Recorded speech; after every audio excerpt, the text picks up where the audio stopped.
Bonjour et bienvenue dans cette nouvelle capsule qui va vous présenter les différents rôles attribués à l'enseignant en fonction de ceux de l'ordinateur. Alors, on commence. Les enseignants semblent tous d'accord à accorder de l'importance aux TIS, et particulièrement à l'ordinateur, qu'ils n'utilisent pas dans les mêmes contextes et pour les mêmes objectifs. C'est ainsi que les différents rôles des acteurs du système didactique se trouvent changés. La question ici se pose du rôle dévolu à l'enseignant dans une situation d'apprentissage avec ordinateur. Cette question n'est pas nouvelle ni propre à l'enseignement assisté par ordinateur. Passons maintenant pour citer les différents rôles que peut prendre l'enseignant dans ce type de situation. Commençons par l'ordinateur comme outil. Dans ce cas, l'ordinateur n'est porteur d'aucune pédagogie. C'est l'enseignant qui assure toutes les actions et les tâches. Il l'utilise comme outil pour véhiculer des informations de manière claire et rapide. L'ordinateur dans ce cas n'est qu'un moyen pour illustrer des images, des graphiques et des expériences.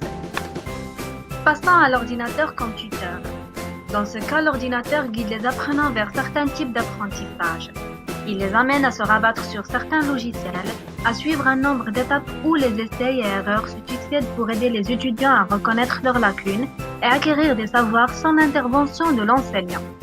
Cependant, même si on gagne beaucoup au niveau de la qualité des interactions avec l'ordinateur, vu que tous les étudiants sont à un certain moment actifs, on perd au niveau de la qualité vu que le logiciel ne peut pas prendre en compte les différences des apprenants et leurs divers questionnements. Pour l'ordinateur enseigné, c'est l'étudiant qui programme l'ordinateur.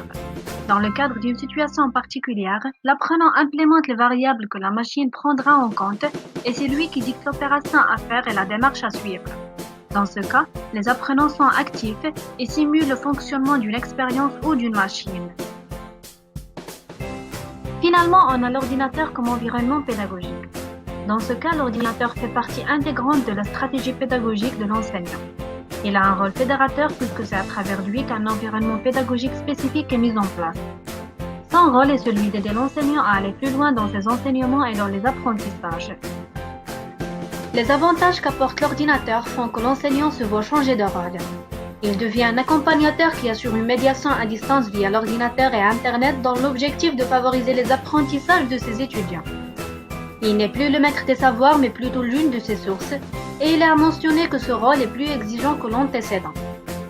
Et voilà, dans ce chapitre nous avons fait point sur le triangle apprenant-savoir-machine.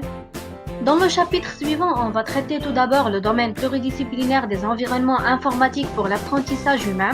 Après, on va s'interroger sur les origines, les intérêts et les difficultés de ces environnements. À très bientôt!